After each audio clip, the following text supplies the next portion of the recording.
The cardiac cycle is the coordinated action of the heart for a single heartbeat. It involves the right and the left sides of the heart working together to move blood through the organ. In this video, I want to look at the cardiac cycle by going through it 3 times, each time adding a little bit more complexity. Let's start this story when the whole heart is relaxed. When the whole heart is relaxed, the AV valves are open and the semilunar valves are closed.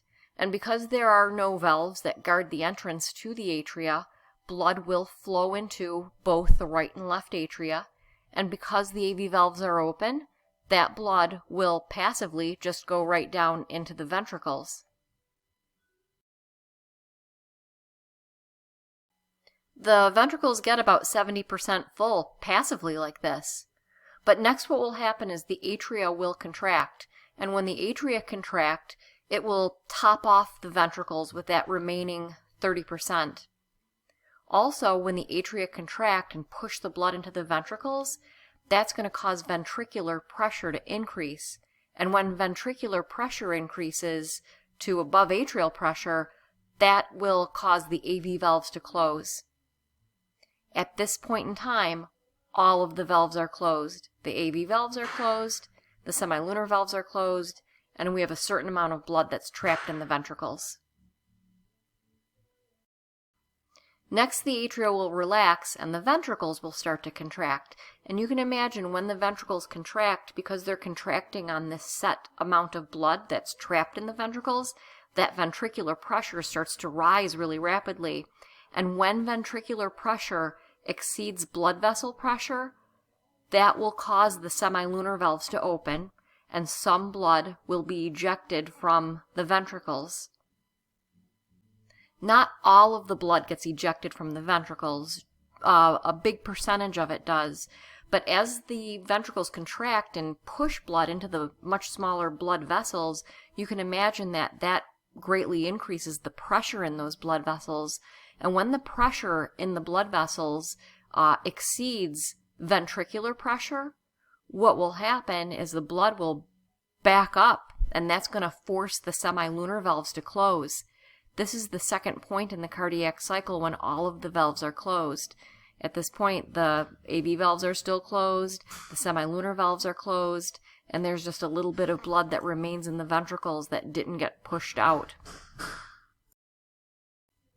At this point, the blood that was ejected into the blood vessels will move forward within the vascular system. Meanwhile, blood continues to enter the heart on both the right and left sides, because remember, blood is always free to enter into the atria, and so we can see some blood accumulating in the atria, and you can imagine that as the ventricles relax, and as blood continues to enter the right and the left atria, the atrial pressure starts to increase. And when the atrial pressure increases above the ventricular pressure, that's going to force the AV valves open. Now we're back to the beginning of the story. That blood is passively entering the heart, passively going through the open AV valves, and the ventricles are filling. Alright, so hopefully you can see the cardiac cycle isn't too difficult. What makes it more difficult is the terminology that's used. So let's introduce these 2 terms. The term diastole means that the heart is in relaxation. The term systole means that the heart is in a state of contraction.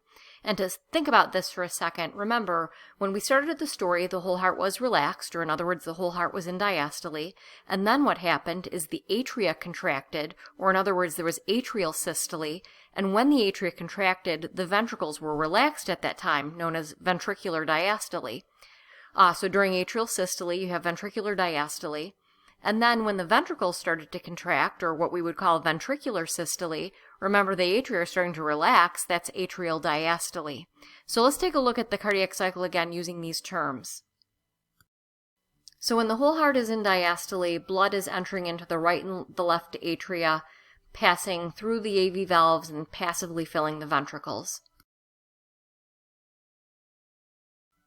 That's followed by atrial systole. Atrial systole will push the remaining blood into the ventricles, and the ventricles are in diastole at this time.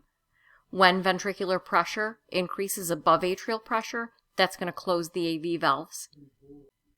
Next, the atria will go into diastole, and the heart will go into ventricular systole. At the start of ventricular systole, remember, all of the valves are closed, and so ventricular pressure starts to increase pretty quick.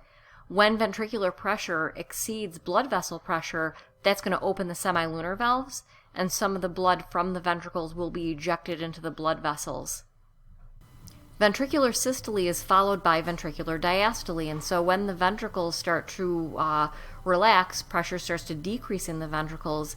Meanwhile, blood vessel pressure is very high because all of that blood was just entered into the blood vessels. And so when ventricular pressure decreases below blood vessel pressure, that closes the semilunar valves. Now all of the valves are closed, and the whole heart is in diastole. Because blood continues to enter the atria on the right and the left sides, atrial pressure will start to go up. And when atrial pressure exceeds ventricular pressure, that's going to force the AV valves open, and we're back to the start of the story. The whole heart is in diastole, and the ventricles are filling with blood.